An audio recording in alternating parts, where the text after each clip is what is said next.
Bonjour à tous et bienvenue sur Chess.me. Aujourd'hui je vais vous présenter ce mat élémentaire, roi, fou plus cavalier, qui n'est pas le plus évident quand on débute.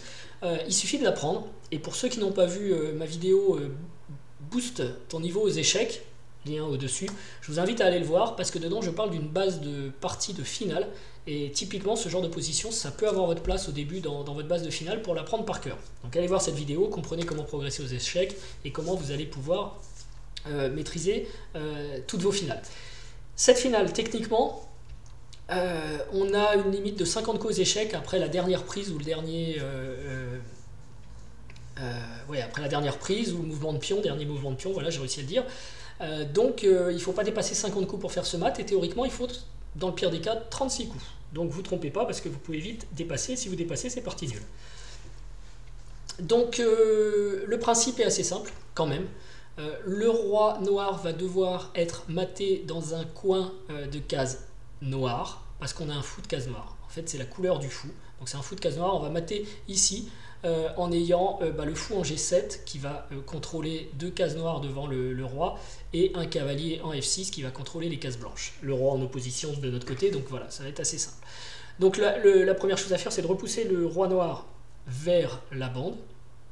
Je vous explique la méthode, hein. Et ensuite d'essayer de l'obliger à aller vers le coin qui nous intéresse en contrôlant les cases blanches avec notre cavalier et les cases noires avec notre fou.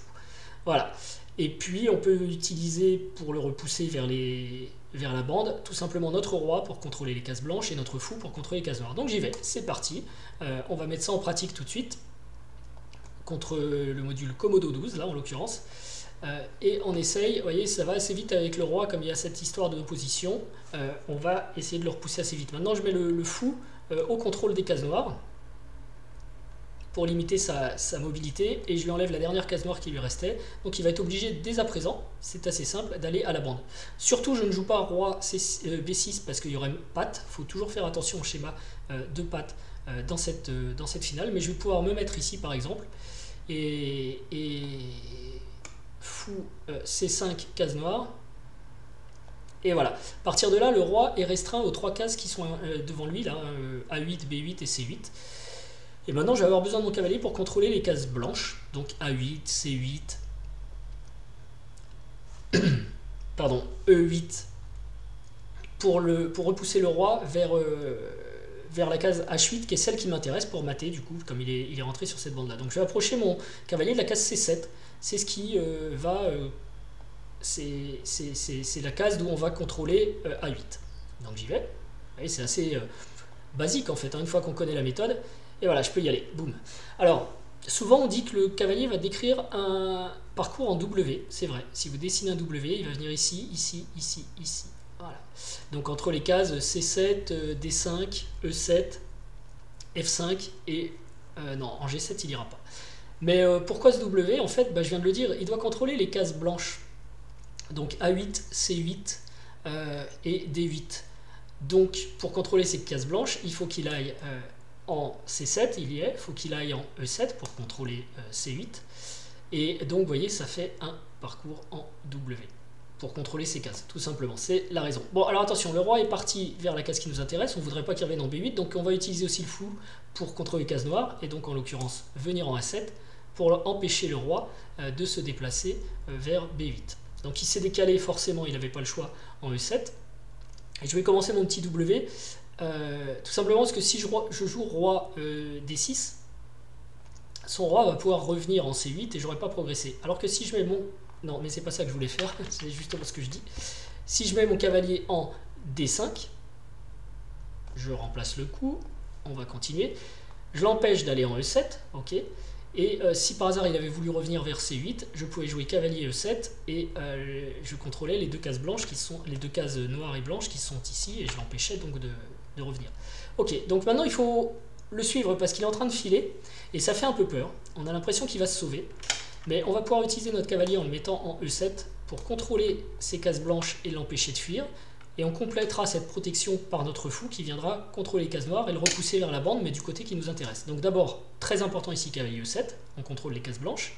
Donc évidemment, il essaye de se sauver sur les cases noires, il n'a pas trop le choix, et il essaye notamment de se sauver par 6 et ensuite il va descendre et on sera trop loin. Donc on empêche H6 et vous voyez qu'avec notre cavalier et notre fou, on contrôle beaucoup de cases devant le roi, on l'empêche de progresser. Donc je vais encore lui demander de reculer un petit peu, ce qu'il est obligé de faire. Et maintenant, puisque je contrôle ces cases avec mon cavalier, je vais utiliser le fou pour contrôler les cases noires qui sont devant le roi et l'obliger à revenir à la bande. Il avait essayé de se sauver mais ça n'a pas marché en quelque sorte. Ok, et à partir de là, je peux reprendre tranquillement l'opposition. C'est normal, on perd un temps en fait à bouger le cavalier deux fois, notre roi est un peu éloigné. Donc là il essaye de se sauver, il n'a pas de case, donc je vais juste l'empêcher d'aller à D8, toujours avec mon fou. Et à nouveau, je peux mettre le cavalier en F5 pour l'empêcher d'aller à G7. Donc il revient, je peux contrôler la case blanche, me mettre en opposition. Et à partir de maintenant, c'est un moment assez intéressant. Fou échec, voilà. Le roi n'a plus que 2 cases à sa disposition. Et on comprend que pour mater, si on réfléchit juste un tout petit peu, il va falloir placer ce fou en G7 pour contrôler F8 et H8. Et donc le cavalier, par exemple, en F6 pour mater en G8. Donc je le réexplique. Le fou va contrôler ces 2 cases depuis G7. Et le cavalier, par exemple en F6, il pourrait être aussi en H6, va contrôler la case G8 et le roi sera maté. Attention toutefois aux pattes. Donc ok, j'ai dit que pour mater, je voulais que mon cavalier soit en F6 par exemple et que le fou soit en G7. Mais pour l'instant, le cavalier est sur la case du fou. Donc je libère la case et en même temps, je mets un œil vers F6. Alors je ne vais pas en F6 tout de suite, sinon ce serait patte. Le roi ne peut pas bouger. Donc je rapproche mon fou de la case qui m'intéresse, G7. Surtout, je ne le mets pas tout de suite, c'est encore un patte. Donc je perds un temps en quelque sorte en jouant de l'autre côté. Et maintenant, je peux faire échec et mat. Ok, on a réussi. Alors la méthode, elle est assez simple quand même. On l'a fait en 34 coups. Donc on est en dessous des 36 théoriques. Si on revient, je vais vous le refaire vitesse normale maintenant, pour que ça soit bien, bien clair. Si on revient, donc au départ, on se rappelle de la méthode. Il faut d'abord que le roi blanc, aidé de son fou, repousse le roi noir sur la bande, et ensuite qu'on aille mater dans un coin de case noire avec l'aide du cavalier qui va contrôler les cases blanches, qu'on ne peut pas contrôler avec le fou ni avec le roi. Donc déjà, allez hop, on se rapproche.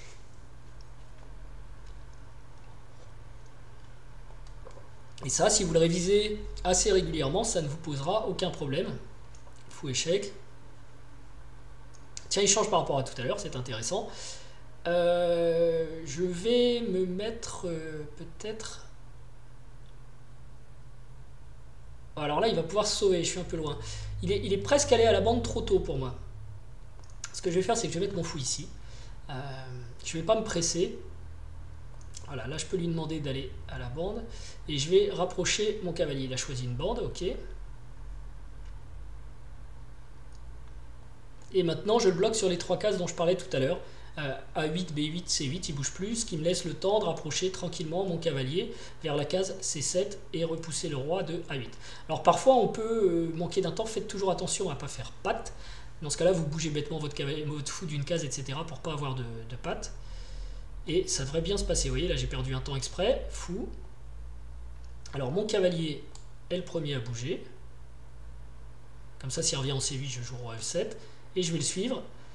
Et là, c'est le moment angoissant, mais franchement, ça se passe bien. Si on réfléchit à la méthode, le cavalier empêche le roi de se sauver sur case noire et le fou sur case blanche, et le fou empêche le roi de se sauver sur case noire. Donc, au fur et à mesure, on restreint l'espace dont il dispose, ce qui l'oblige à retourner rapidement à la bande. Ok, ce qui est fait ici. On perd un petit temps pour pouvoir bloquer la case 8. Et à nouveau, le cavalier va contrôler G7. Choisi, ok, comme ça c'est bien, ça me montre que le échec permet de contrôler les cases blanches. Il essaye toujours de se sauver, voilà, il est restreint à 2 cases, donc maintenant j'ai besoin de mon cavalier en F6 et mon fou en G7, surtout pas en G7 tout de suite, ce serait patte, échec et mat. Vous voyez, quand on a la technique, ça va tout seul. J'espère que ça vous aura plu, ça vous aura aidé, et je vous dis à très bientôt sur Chess Me. Ciao.